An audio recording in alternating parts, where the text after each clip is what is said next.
Mr. Speaker, the Just hypocrisy, turn one of the mics off, please. the hypocrisy that one hears coming from that side.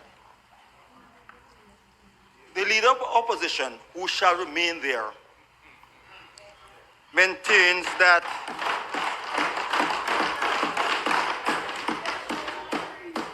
he codes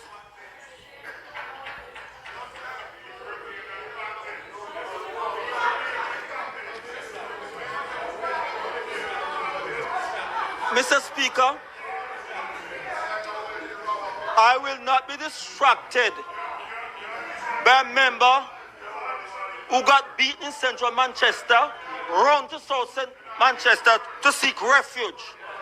I ran in southwest St. Catherine all the while, win all the while, the large number of votes. So please, don't. He mentioned standing orders 75-3. Okay? And it says plainly, may. It don't say has to be. It says may. Okay? It's 68-3 said, subject to provision of standing order number 71. A sessional select committee shall consist of not less than 6 members, including chairman, none of whom shall be minister or parliamentary secretary. So you can always amend. And I came here, hold on. I came in 1980.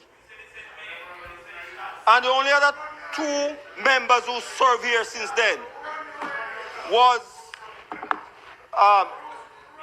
Minister Chang and Mr. Bartlett. Okay?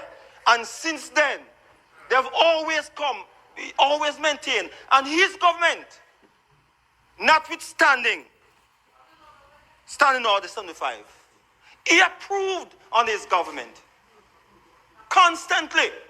So why it's so convenient today? Hold on, man, hold on. I served on committees while you were government, and there were ministers who sat on those committees and chaired those committees. He said, notwithstanding, and you hypocrites support it then, live with it then.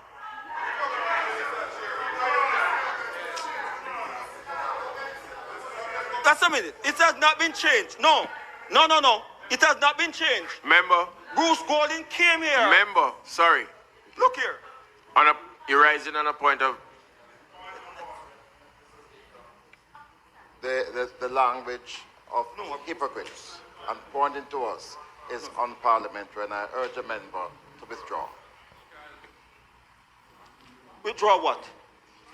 Withdraw. What is that withdraw? Hypocrites? Well, all right. I wouldn't say hypocrite. I say hypocritical behaviors. Hypocritical behaviors. There's no way in the standing order that state that opposition members must chair committee in this house. Nowhere in the world does it happen. Bruce Golding came here, made that statement. It's not written inside of here. We are guided by this. It was not amended. It was not amended to reflect that opposition members chair committee. He made that statement. Okay? Unless it is written inside here, hypocritical statements from that side must be rejected. Don't come with that. You voted for it. You voted for it. Who? You who? Met over Mark Golden. Look here. Don't let me go further than that. Member, are you Mr. through? Speaker, Dayton, shut your mouth. Member. Crystal, Member. thing up, so you have to go west, want to go seek refuge. Don't talk to me. I don't run. Member from St. Catherine South Western. Remember, you're not allowed to refer to any member by name. Even the white one?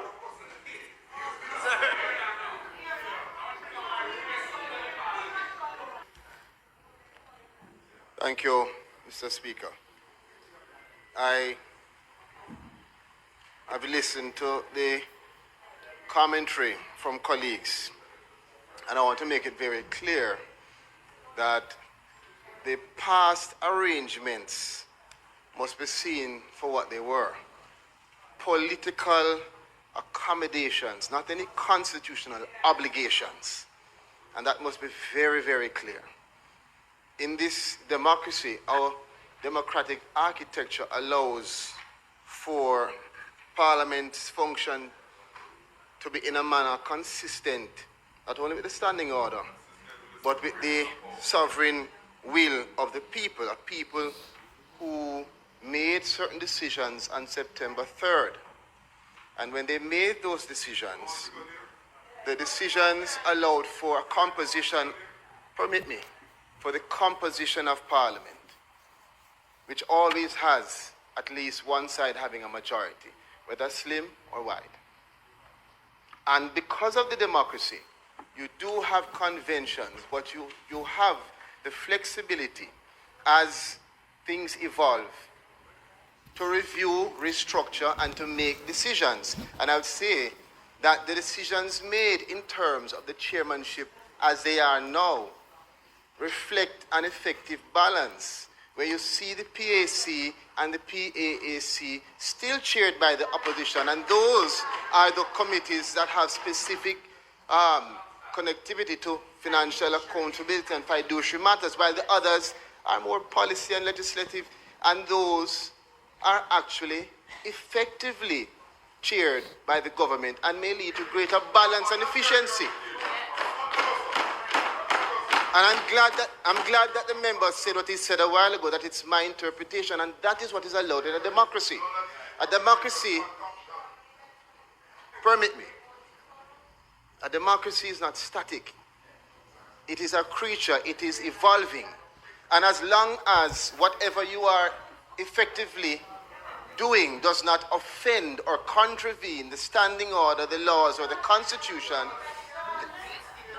permit me. You have your opinion, and I listened. Listen to me, and then thereafter you can tell me if I'm speaking foolishness.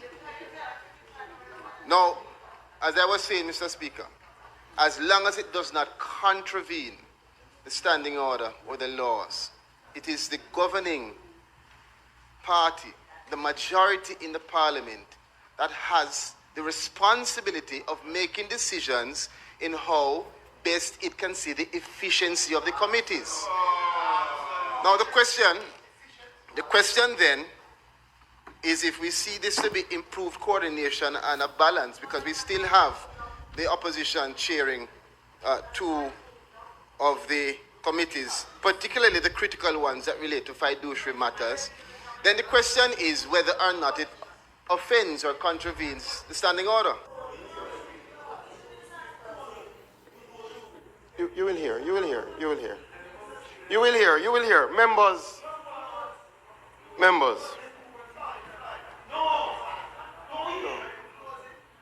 No, that's the point. Allow me. I'm not going to close the debate. No. All right, so, Mr. Speaker, I have heard the members who have contributed to the debate thus far, and I am aware that there are more members who have indicated that they want to contribute. And I think as they see the direction that I'm taking, then they will understand and we can speak thereafter. But as I have gotten up a couple of things, Mr. Speaker, and I say this one to the members in general, as this is our first official business day of the Parliament. I do agree that the standing orders provides the guide, and I will ask that when people quote from the standing orders, that they read the provision in full. Because if they don't do that, they may take out a part to try and give an impression that is false. So when the leader of opposition, the member, read the provision in relation to the selection of committees, he framed in a particular manner. It says, except as otherwise provided by these orders or by special direction of the House, a select committee may elect a chairman from the members. He never mentioned the first area of the provision, especially the special direction of the House in which we sit, as a route through which chairmen of committees can be chosen. I will not say it was purposefully misleading, but I will ask the members to read the provisions in full, or they may give a wrong impression. The other thing that I say to all the members, especially those who've been around for longer than I have been around, there are some conventions that have been established over time. And those conventions are so well established that when the House prepares the documentation for these committees, it is actually included in the documentation. One of those conventions have to do with ministers of state, and the fact that ministers of state have sat on many a select committee, including committees in the last session on which the opposition sat and did not complain. And that is why the motions are written in a manner that says notwithstanding. And because what the member from Eastern Westmoreland said rightly, that as a small parliament, we have to look at some of the conventions that have been used